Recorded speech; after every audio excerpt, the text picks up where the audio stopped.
pessoal, o Café com TV já está aqui no ar. Na edição de hoje vamos mostrar a importância de organizar a fazenda para o sucesso da colheita de café. A infraestrutura faz toda a diferença. Definir o cronograma e revisar o maquinário que vai sustentar a safra são detalhes essenciais. Aberta a temporada de feiras agropecuárias, comuns nesta época do ano. São oportunidades de negociação onde produtores rurais buscam crédito e planejam a próxima safra. Coxupé divulga resultados históricos do balanço de 2025. O faturamento da cooperativa foi de quase 17 bilhões de reais. O maior da história. Teve registro de chuva de granizo em lavouras de café em Poço Fundo. O prejuízo ainda é contabilizado. A nossa equipe atualiza a situação na zona da Mata Mineira. Tem gente que, mesmo em meio à tragédia, conseguiu se reerguer no trabalho. A chuva na zona da mata ainda reflete na rotina dos moradores, mas tem produtores de banana e também de arroz que conseguiram aproveitar a ocasião para poder aumentar as vendas. Tem matéria especial que vem do Centro-Oeste mineiro. Cerca de 98% dos cafés especiais produzidos aqui no Brasil vão para o exterior. Mas isso começou a mudar nos últimos anos. Café com TV, a notícia na dose certa.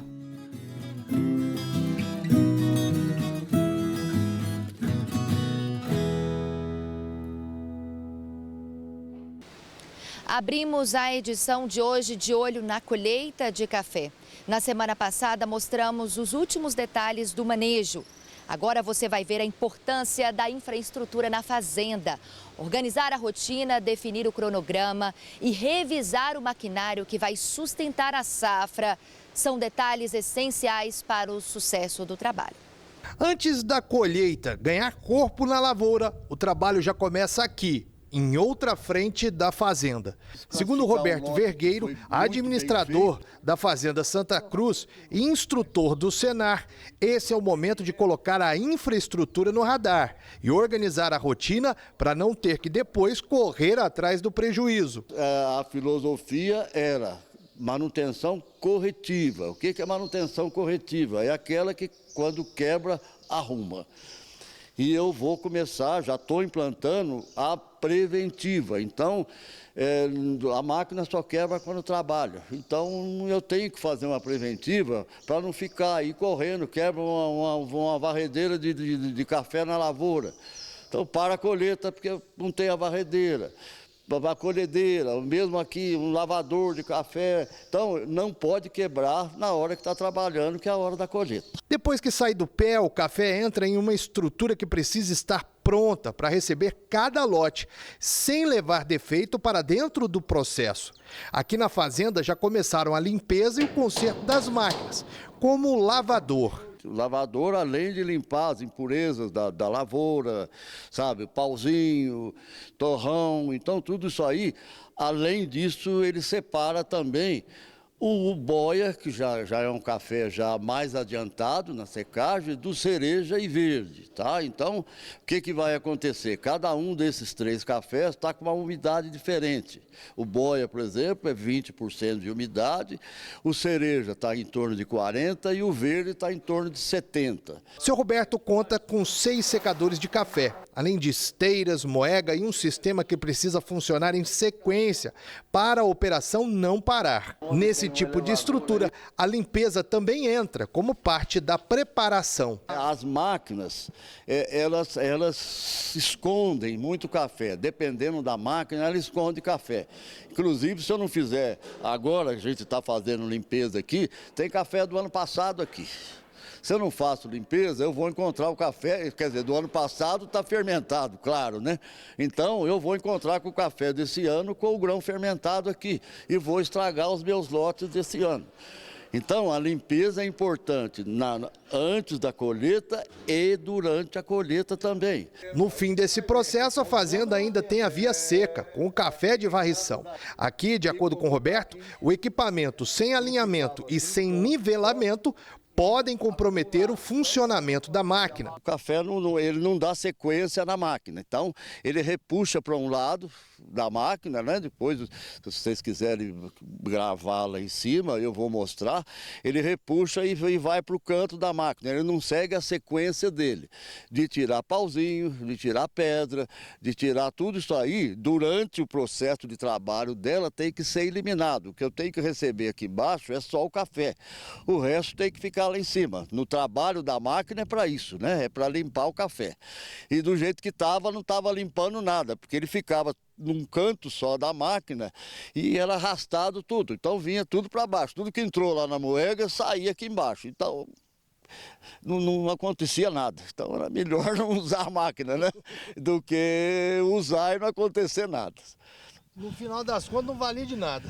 As rachaduras no terreiro podem parecer um problema pequeno, mas, segundo o Roberto, elas não podem ficar assim antes da colheita.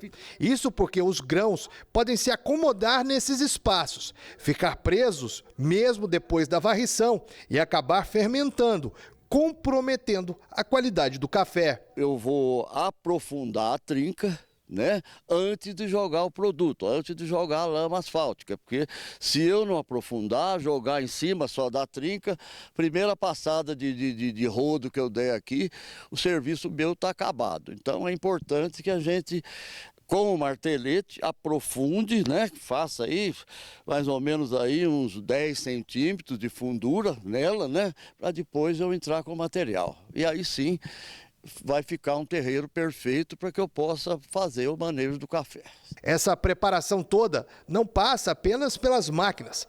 Elas também estão dentro da oficina, no jeito de guardar peças, identificar materiais e manter o que realmente teria utilidade para o trabalho. Então, o que é esse 5S? 5S é a arrumação, só que para a gente arrumar do jeito que está arrumado hoje, nós tiramos tudo que tinha aqui dentro e voltamos só com coisas úteis para cá, para a oficina. O que não era útil para a oficina, nós descartamos, coisa que virou sucata, coisa que vai ser arrumada, como é o caso dos motores. Estava um monte de motores, e qual que é o bom, qual que é o ruim? Ah, ninguém sabia. Então ele vai para uma oficina mecânica, uma oficina elétrica agora, para identificar para mim o que é bom, o que é ruim, o que dá para arrumar, o que não dá para arrumar, e volta para o estoque identificado e em perfeito estado. Todo esse trabalhão tem um objetivo claro: evitar que o café perca qualidade antes mesmo de sair da fazenda. Quero colocar que a fermentação é o único grão que a gente não consegue separar. Não existe máquina que separe fermentação, grão fermentado. Se ele fermentou, acabou. Não tem volta e não tem separação, porque os outros grãos defeituosos, do rebenefício, a gente consegue separar. O grão quebrado, o grão chuvado, o grão ao concha. Então, qualquer tipo de defeito que aconteça no café, a máquina de rebenefício separa para a gente. Agora, o fermentado não existe. Aí acabou a bebida, ele reflete diretamente na bebida. Pode ser até um grão muito bonito, mas com bebida ruim. E pensando na colheita de café, vamos atualizar as informações do mercado na palavra do especialista. Olá, produtor e produtora de café do Brasil. Hoje é dia da gente fazer uma síntese do que aconteceu no mês de março. Um café tipo 6, bebida dura, 86 defeitos, evoluiu de R$ 1.860, que foi o preço médio em fevereiro, para R$ 1.910 a saca, preço médio aí de março. Portanto, uma evolução de R$ 50 por saca. Preço médio, Bolsa de Nova York, vencimento maio, foi de 295 centavos de dólar por libra-peso. E dólar ficou aí com preço médio no mês de R$ 5,23. O mês de março foi marcado por grande volatilidade. O menor preço aconteceu no dia 2 de março, 1.840. E o maior aconteceu no dia 24 de março, quando atingiu R$ 1.980 a saca. Portanto, uma volatilidade aí de R$ 140 por saca. O mês foi marcado por grande influência dos fatores macroeconômicos afetados fortemente pela guerra Estados Unidos e Israel contra o Irã. Neste cenário, o dólar saiu de 5,14, que foi o preço médio da última semana de fevereiro, quando a tendência era baixista, para mudar de rumo e fechar com preço médio durante o mês de março a 5,23. O petróleo, por sua vez, apresentou grande aumento. O preço do barril na última semana de fevereiro era de 71 dólares e agora, no último dia de março, é de 109 dólares o barril, portanto uma alta de 54%. Outras consequências para o mercado foram, primeiro, a questão da alta do preço dos fertilizantes, principalmente pelo fato de o Irã ser um grande produtor, principalmente para fertilizantes nitrogenados. Outra consequência foi o aumento do custo logístico global. Fora isso, o mercado segue aí na questão da expectativa de uma safra recorde no Brasil. E aí, enquanto a gente tem Conab prevendo 66 milhões de sacas e IBGE 64 milhões de sacas, a gente vê organismos internacionais e grandes importadores prevendo uma safra maior que 70 milhões de sacas no Brasil. Enfim, é isso. Mais uma vez, obrigado. Semana que vem tem mais. Primeira pausa aqui no Café com TV e já você vai ver os resultados com a temporada de feiras na região. Elas se tornaram importantes pontos de negociação, onde produtores rurais buscam créditos e planejam a próxima safra. Te mostro já, hein? Não saia daí.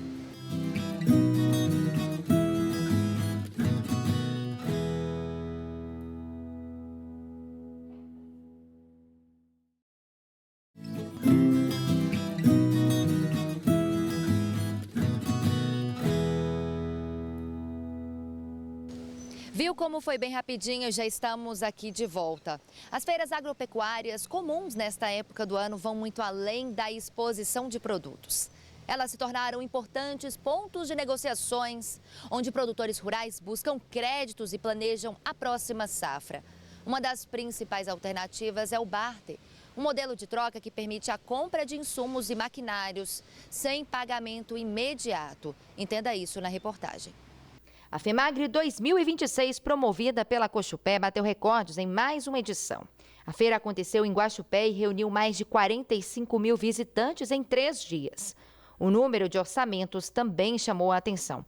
Foram mais de 10 mil, indicando alto volume de negócios. Entre os produtos mais vendidos, destaque para derriçadeiras e roçadeiras, que lideram em volume.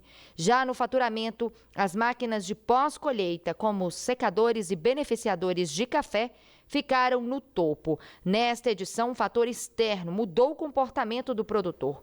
O cenário internacional. O conflito no Oriente Médio levou muitos agricultores a anteciparem a compra de insumos. Fertilizantes e defensivos passaram a figurar entre os produtos mais comercializados, diferente de anos anteriores. Aqui não é somente a questão comercial, tem um momento de confraternização da família e sim, muita tecnologia que se desenvolve ao longo do ano. Bastante novidade, bastante produto bom, já tem que estar sempre procurando mais tecnologia, inovação, né? A 20ª FECOM, Feira de Negócios da Cocatrel, também foi um sucesso com oportunidade de negócios na região de Três Pontas. O evento aconteceu de forma simultânea em todas as unidades da cooperativa. A feira é um momento que a gente consegue reunir ofertas a margens melhores, preços promocionais, que a gente consegue fazer uma maior gama de negócios para o nosso cooperado. Então ele concentra também as suas compras nesses momentos. Uma das principais alternativas é o barter, um modelo de troca que permite a compra de insumos e maquinários sem pagamento imediato. Nesse sistema, o produtor se compromete a entregar parte da produção futura como forma de pagamento. A modalidade tem ganhado força, especialmente na cadeia produtiva do café. O barter ele acaba sendo uma operação complexa a nível documental. Por quê? Ela acaba mesclando em alguns tipos de operação a própria compra e venda, em alguns tipos de operação a troca em si. É muito comum que as empresas que praticam o barter, né, junto ali do produtor, as cooperativas, enfim, que o façam por meio de cédula de produto rural, né? O produtor vai receber certo insumo, vai receber maquinário, enfim, o objeto daquela transação e vai pagar via grão, via produto rural, o que quer que ele plante ali. Segundo especialistas, o barter não possui uma legislação específica, sendo considerado um contrato atípico, baseando na autonomia entre as partes. Existem operações de barter também que são realizadas com 3 agentes incluídos: o produtor de um lado, a pessoa que vai fornecer, a empresa que vai fornecer o insumo, o maquinário, enfim, e um terceiro que é o real adquirente ali daquela commodity para o futuro. Então, uma trading company ou uma financeira que vai estar, na verdade, operacionalizando a commodity. Mesmo assim, é preciso atenção. Quebras de safra, oscilações de mercado não anulam automaticamente as obrigações assumidas. No barter, vale muito mais, para quem gosta dos termos jurídicos aí, o combinado pelas partes fixado num princípio do direito que chama pacta sunt servanda. E aí o produtor ele precisa estar muito mais ciente dos riscos tomados, porque vai valer, em 99% das situações, o próprio contrato que o produtor tiver assinado. Então, é muito importante que todo mundo entenda os riscos e a grande dica é essa, né? Não ir para essas feiras sem estar ciente do que precisa ser raciocinado na hora de fechar qualquer tipo de negócio. E aí está munido ali, de preferência, de profissionais que consigam instruir na formação disso. Considerada a maior feira do agro de Minas Gerais, a FEMEC 2026 movimentou o Triângulo Mineiro. Veja o que foi destaque por lá. A abertura da maior feira do agro de Minas Gerais aconteceu na manhã do dia 23 de março, reunindo autoridades municipais, estaduais e federais, além de lideranças do setor produtivo. Durante os 5 dias, o Parque de Exposições Camaru foi o epicentro das discussões e negócios do agro mineiro.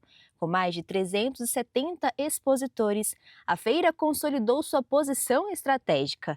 O secretário de Agricultura de Minas Gerais, Thales Fernandes, afirmou que a FEMEC é um espaço para aproximar políticas públicas do campo e facilitar o acesso a crédito, regularização e apoio técnico.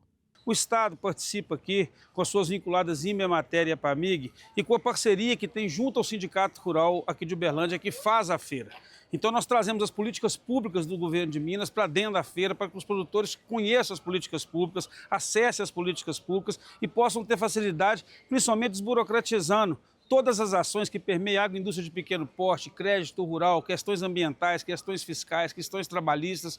O produtor enxergar hoje que o Estado é parceiro e que está junto com ele, como nós temos provado em toda a sequência de PLs que já foram aprovados na Assembleia Legislativa e o trabalho que a gente faz junto com a Federação da Agricultura. Então é importante a gente marcar presença aqui, apoiar esse setor. O governo de Minas é um governo que respeita e valoriza o produtor rural. Não é à toa que nós estamos aí ultrapassando a mineração, exportando para mais de 73 países, já é o 2º ano consecutivo. Então, ouvir para poder errar menos nas políticas públicas do setor é importante. E para isso a gente tem que estar no lugar. O deputado federal Zé Vitor avaliou que o setor tem sido sufocado por altos custos de produção e taxas de juros, mas que apesar das dificuldades, ele destacou a FEMEC como um espaço crucial para que os produtores encontrassem fôlego, trocassem experiências e se atualizassem sobre as novas tecnologias. Uma feira de atualização, de se aproximar das novas técnicas e tecnologias. E aqui hoje, além disso, é também um espaço de mobilização para a gente poder conjuntamente discutir os desafios do setor e enxergar as oportunidades. Nós estamos trabalhando no vermelho, custo de produção altíssimo, margens de juros extremamente elevadas, tem prejudicado quem quer investir. A edição de 2025 da FEMEC recebeu mais de 160 mil visitantes e movimentou mais de 2 bilhões e 700 milhões de reais em negócios. E a expectativa do Sindicato Rural é manter esse ritmo agora em 2026, com acordos iniciados no parque que devem se estender ao longo de todo o ano. Além dos negócios, a edição de 2026 deixou anúncios importantes para Uberlândia. O prefeito Paulo Sérgio confirmou a criação da Sala do Produtor, um espaço que passará a oferecer suporte técnico ao produtor rural. Nós anunciamos hoje a Sala do Produtor. Ela vai ser na Avenida Getúlio Vargas. Nós vamos criar todo o espaço para ter um acesso mais rápido, mais fácil ao produtor rural de Uberlândia. Nós vamos ter lá a Emater, nós vamos ter a estrutura da prefeitura, com assistência técnica, informações, informar também aquelas pessoas que querem formalizar o seu negócio. Pelo prefeito, reforça o papel da Emater MG que esteve na FEMEC. O presidente Otávio Maia garantiu a continuidade do suporte técnico no município. É uma questão burocrática, né? A Emater atua hoje em 820 municípios mineiros, atendendo 350 mil produtores rurais em todo o estado. Em cada município que a gente tem, a gente celebra uma parceria formalmente que dá respaldo para a atuação. E a nossa parceria aqui é por meio de um contrato em Uberlândia, e ela venceu antes da gente celebrar a nova para dar continuidade. Então a gente precisou temporariamente suspender as atividades até a celebração do novo contrato de prestação de serviço, que já está sendo negociado, os termos já estão prontos. Agora é a burocracia da assinatura, inclusive esse novo contrato ele vai ser de longo prazo, 5 anos, para não corrermos esse risco de ter temporariamente suspenso o nosso trabalho. Então, a gente está com a esperança dessa semana ainda celebrar esse novo contrato e reativar as atividades. A Colchupé divulgou resultados históricos do balanço de 2025. O faturamento da cooperativa chegou a quase 17 bilhões de reais. Maior da história. O resultado operacional também foi recorde, com mais de 470 milhões de reais. Parte desse valor foi distribuída aos cooperados, mais de 185 milhões em sobras para as famílias produtoras. Ao longo do ano, a cooperativa recebeu mais de 6 milhões de sacas de café arábica. Com esse volume, a Colchupé representa cerca de 17% da produção nacional e 24% em Minas Gerais. As exportações também impressionam. Foram mais de 6 milhões de sacas embarcadas para cerca de 50 países. O destaque foi o mês de setembro, com recorde de embarque em um único período. Mesmo com desafios como clima, juros altos e questões logísticas, o setor manteve preços positivos ao produtor. Os números reforçam o protagonismo da cooperativa no mercado global e a força do café brasileiro. Falando em temporadas de feiras do agronegócio, vem aí a Agrotech. Você que quer fazer bons negócios de verdade, não compre nada agora. Deixa para comprar no Minas Agrotech. De 15 a 18 de abril vai acontecer em Varginha. E lá você vai encontrar as melhores oportunidades, os melhores preços e as maiores empresas reunidas num só lugar.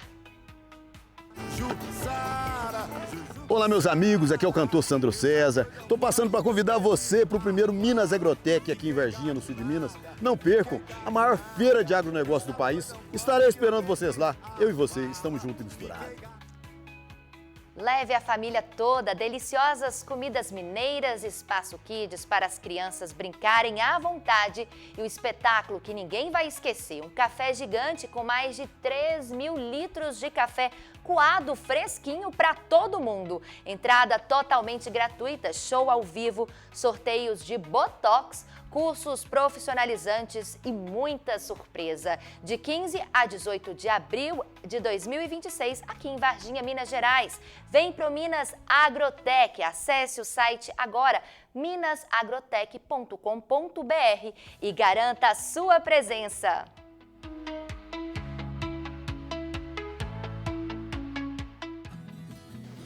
Mais uma pausa aqui no Café com TV que traz as principais notícias do agronegócio. Depois do intervalo tem matéria especial para mostrar os resultados do projeto Progem Leiteiro na região. Não saia daí, hein? Te mostro já.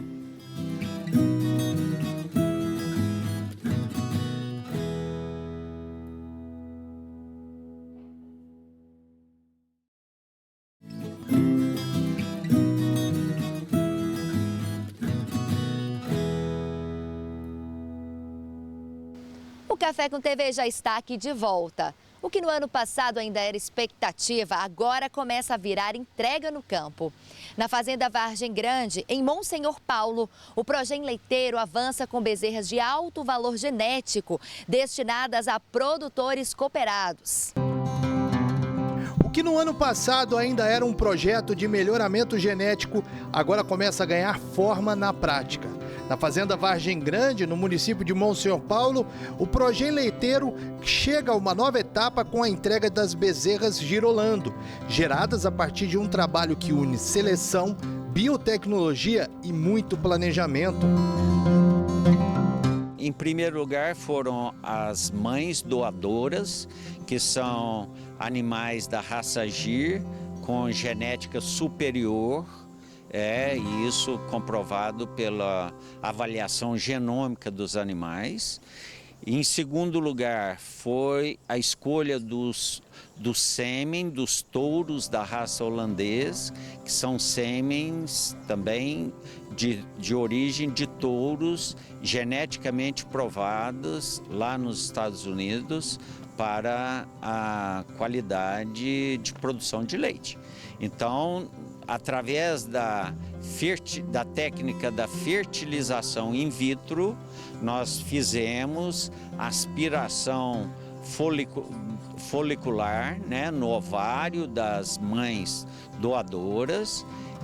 Esses óvulos foram encaminhados para os laboratórios, onde foram fertilizados, né, na técnica in vitro e gerado. Depois da fase de laboratório, os embriões foram implantados em vacas receptoras, conhecidas como barrigas de aluguel. A experiência é extremamente positiva.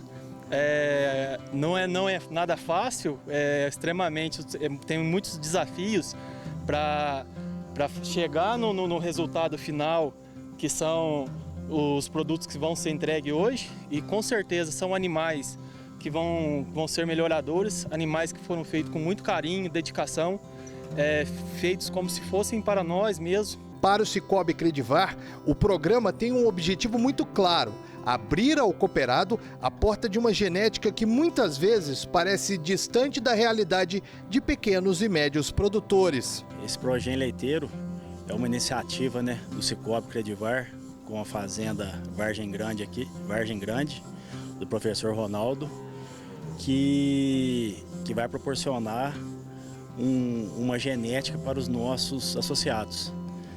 Então, aquele produtor que não tem aquela expertise, né, de conseguir uma genética, de ter uma genética em sua propriedade, nós, com esse programa, estamos fornecendo essa bezerra para ele. Além da genética, o projeto também depende de condição financeira para sair do papel.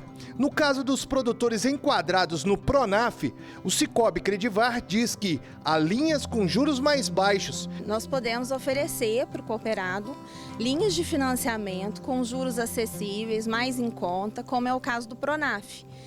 Com facilidade de pagamento e, consequentemente, maior sucesso, maior lucro ao passar do tempo, né? E o sucesso dele é o sucesso da cooperativa também. As bezerras entregues agora estão no começo da vida produtiva, mas o valor genômico delas já acende a expectativa de quem trabalha com melhoramento. Porque o valor genômico delas é muito entusiasmante para nós como produtores. E eu espero que os produtores, colegas que adquiriram esse material genético venham a ficar muito satisfeitos com a escolha. E agora tem matéria especial que vem da Cocatrel.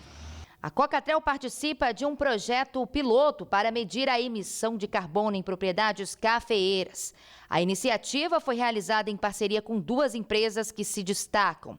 As visitas técnicas aconteceram em propriedades de Três Pontas, Boa Esperança e Luminárias. A Cocatrel foi procurada pela Sumitomo, uma empresa de defensivos que está realizando alguns trabalhos na área de sustentabilidade, com a intenção de implementar inventários de carbono em alguns produtores de café da Cocatrel.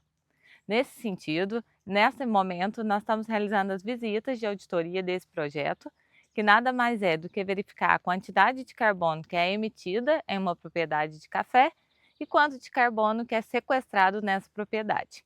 A partir daí nós vamos ter a quantidade total de sequestro ou neutralização de carbono na fazenda e entregar um relatório ao produtor. Com isso, aquele produtor que tem esses dados em mãos consegue verificar quais as ações ele pode realizar para diminuir a emissão de carbono. E, às vezes, conseguir até um selo carbono neutro para o café daquele produtor. O inventário permite medir a emissão de gases de efeito estufa, identificar o carbono capturado nas lavouras. Com esses dados, os produtores podem mapear oportunidades para reduzir impactos ambientais. O projeto foi realizado em 5 propriedades selecionadas, todas com alto nível de organização e participantes de programas de certificação. Esse inventário tem como objetivo mensurar as emissões e também as remoções da cultura do café, com o objetivo de proporcionar aos cooperados o selo de café carbono neutro. A iniciativa reforça o compromisso com uma cafeicultura mais sustentável e alinhada às exigências do mercado global. E com essa ideia, né, dessa parceria, então fortalece essa parte mais da sustentabilidade, né, um café mais sustentável, uma produção mais sustentável, que é o foco hoje da região, da Cocatrel, que está apoiando a gente, né, sempre. Então, a gente acha muito importante essa parceria também. Vamos para um rápido intervalo e daqui a pouco vamos falar da Zona da Mata Mineira. Tem gente que mesmo em meio à tragédia conseguiu se reerguer no trabalho. A chuva na Zona da Mata ainda reflete na rotina dos moradores, mas tem produtores de banana e também de arroz que conseguiram aproveitar a ocasião para poder aumentar as vendas.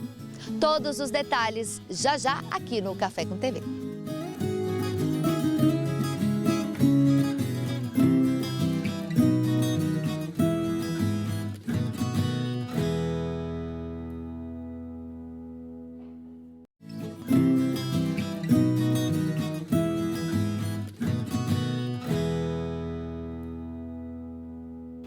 Viu como foi bem rapidinho e já estamos aqui de volta. Tem gente que mesmo em meio à tragédia conseguiu reerguer o trabalho. A chuva na Zona da Mata ainda reflete na rotina dos moradores. Mas tem produtores de banana e de arroz que conseguiram aumentar as vendas. Entenda isso na reportagem. Os cachos já estão carregados na propriedade da Renata, em Coronel Pacheco, cidade vizinha Juiz de Fora. Tem banana prata, nanica da terra e maçã. Um mês depois das chuvas na Zona da Mata, o resultado já aparece na lavoura. Assim, ela necessita de água igual ao nosso corpo. Então a banana, a água para ela é ótimo. São cerca de 10 mil pés de banana na propriedade. O terreno é um desafio. A maior parte da produção fica em área de morro. As nossas dificuldades, né, que aqui nós plantamos em morro, desde lá da altitude maior, aqui nós temos plantação de banana e assim, às vezes é com roçadeira nas costas, às vezes cai, às vezes acaba, tem que descer aqui. Então assim, nós temos uma certa dificuldade hoje, porque a gente trabalha em morro. Eu vou contar uma curiosidade para vocês. A banana, quando cresce, vem o primeiro cacho, automaticamente ela deixa a sucessão. Tem a mãe, tem a filha e também tem a neta. Os outros brotos são retirados para não atrapalhar o fornecimento de energia, de nutrientes para os cachos. A propriedade também conta com câmaras frias para controlar o processo de amadurecimento das bananas antes da venda. Uma que leva gás, que é maturação, madura a banana aqui dentro, e a outra câmara fria, que é menor, só para manter mesmo a temperatura. Quando a gente colhe a banana, que ela já está no ponto da colheita, a gente tem que colher ela e a gente mantém essa banana lá. E aí, quando a gente quer madurar ela, que a gente sabe que vai levar para as feiras livres, para merenda escolar ou algum cliente nosso, a gente traz ela para cá, madura ela aqui. O que acontece aqui? Fecha a câmara, ela tira toda a oxigenação aqui e consegue madurar essa banana. Justamente toda a caixa. Outro alimento que depende de água é o arroz.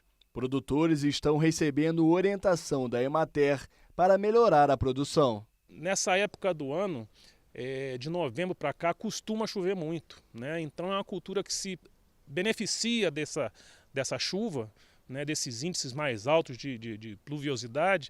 Então ela é muito versátil para a agricultura familiar, né? A gente iria fazer a colheita, né? Mas a gente conseguiu demonstrar os níveis de produtividade, todas as duas superaram mais de 5 mil quilos por hectare. Enquanto para muitos produtores a chuva trouxe prejuízos, para outros veio como alívio. A cultura da banana, cultura do inhame, taioba, são plantas que aceitam mais, suportam mais o excesso de água, porém nada também nesse volume todo como foi. E aí, no caso das hortaliças folhosas, realmente elas não suportam, fora os cultivos protegidos, que são casos de cultivos em estufas.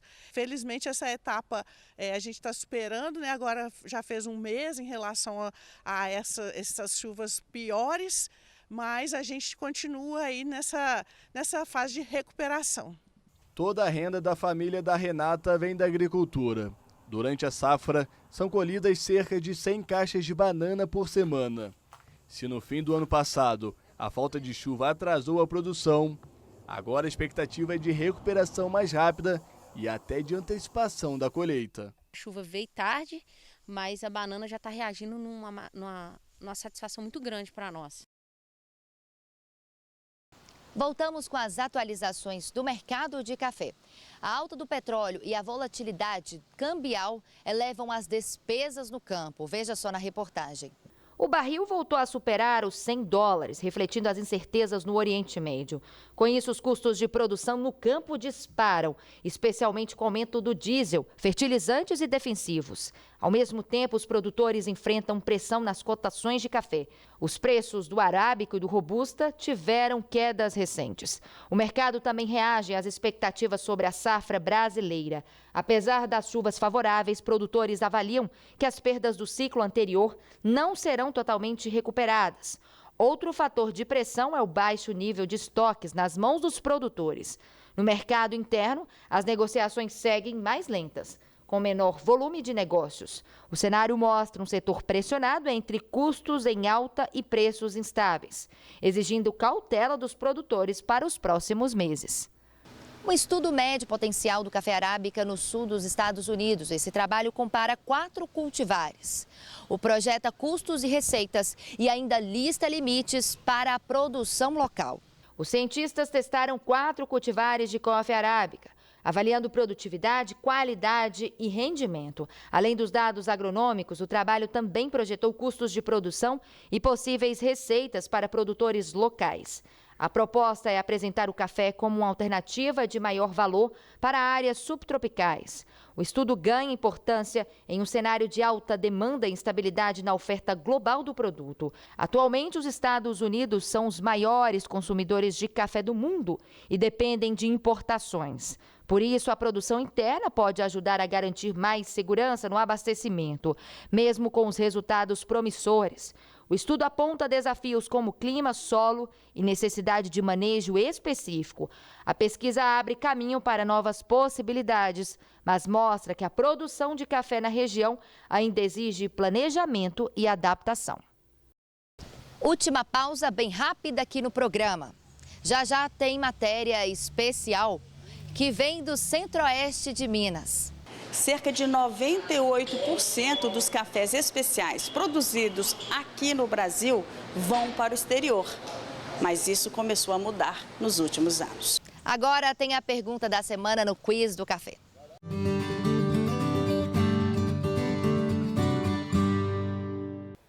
Olá, Quiz do Café. Dessa semana fala sobre a América Central. A América Central é uma região importante quando o assunto é produção de café. E a questão do quiz é a seguinte: qual o país que mais produz café na América Central? Letra A, Guatemala.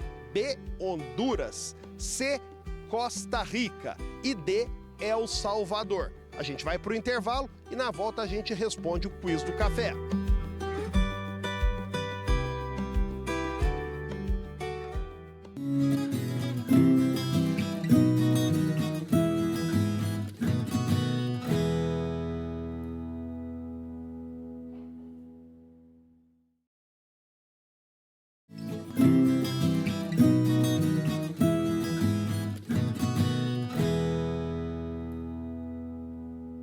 E o Café com TV já está aqui de volta neste último bloco com as principais notícias do agronegócio. Agora o Lúcio Caldeira traz a resposta da semana do Quiz do Café.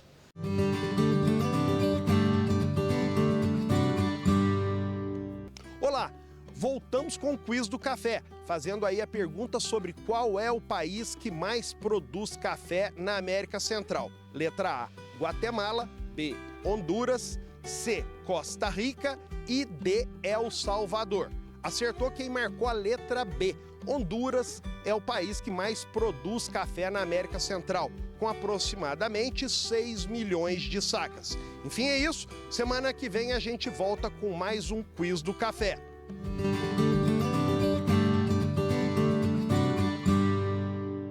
E o café de qualidade produzido no campo, principalmente no sul de Minas, movimenta a economia de várias cidades.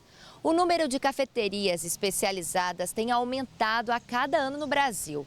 Sabor que fideliza clientes no Centro-Oeste mineiro. Esse empresário, que tem uma agência de viagens, conhece 18 países. Em todos, comprovou o quanto o café brasileiro é valorizado e ganha sabores diferentes. No Vietnã, é um café bem quente, coloca um ovo e leite condensado. Aí eles misturam bem e aquilo é bem típico ali do país. Já na Escócia, né, eles misturam o café com uísque. Então a gente vai ter uma bebida mais elaborada, mais encorpada para aguentar o frio que é aquela região. Na China, por exemplo, o café brasileiro está explodindo o consumo lá. Em Divinópolis, o Marcos encontra vários cafés especiais. Gosta de variar entre o espresso macchiato, que é o cappuccino com leite, é quente, famoso na Itália, mas gosta também de apreciar o café feito com a prensa francesa. Cafés que estão cada vez mais comuns nas grandes cidades do país. A gente consegue ver isso com a abertura de novos cafés, tanto aqui em Minas, né, em São Paulo, e também uma maior técnica de extração do café, novas torras diferentes, né, aquela torra clara, torra média, a extração do sabor do café, um cappuccino, uma prensa francesa que é bem diferente, né, o café italiano, que é uma outra forma que ele é feito. Então a gente consegue e fica feliz com essa valorização de um produto nosso. O café é um grão muito versátil. Combina muito bem com diversos acompanhamentos e é usado também com ingredientes. Esse aqui, muito famoso, é o cappuccino gelado, usado principalmente em países extremamente quentes, como Dubai. E aqui no Brasil, país tropical, também tem crescido a cada ano o consumo desse tipo de cappuccino. O Brasil é o maior produtor e exportador de café do mundo. Em relação ao consumo, ocupa o segundo lugar. E quando a gente fala de café especial, bom, esse índice dispara. Cerca de 98% dos cafés especiais produzidos aqui no Brasil vão para o exterior. Mas isso começou a mudar nos últimos anos. Segundo a Associação Brasileira, o comércio de cafés especiais cresce em média 15% ao ano no Brasil. Muitos especialistas chamam de a terceira onda do café.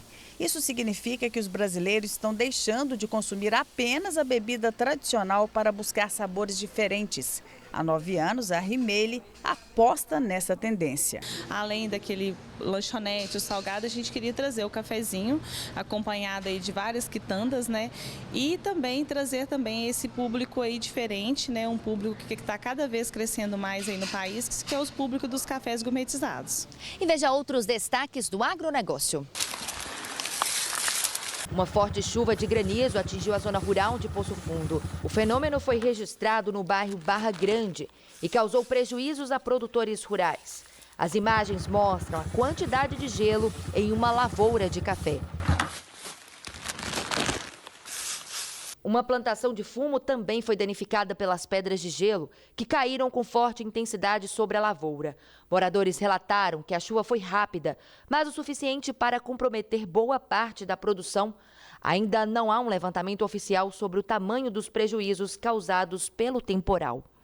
E o Café com TV fica por aqui, mas você já sabe, pode conferir tudo novamente no site da TV Alterosa e também nas nossas redes sociais, @TV Alterosa Sul de Minas. Eu, Camila Dourado, agradeço mais uma vez pela sua participação aqui na telinha da TV Alterosa. Eu volto na semana que vem. Um beijo e boa semana.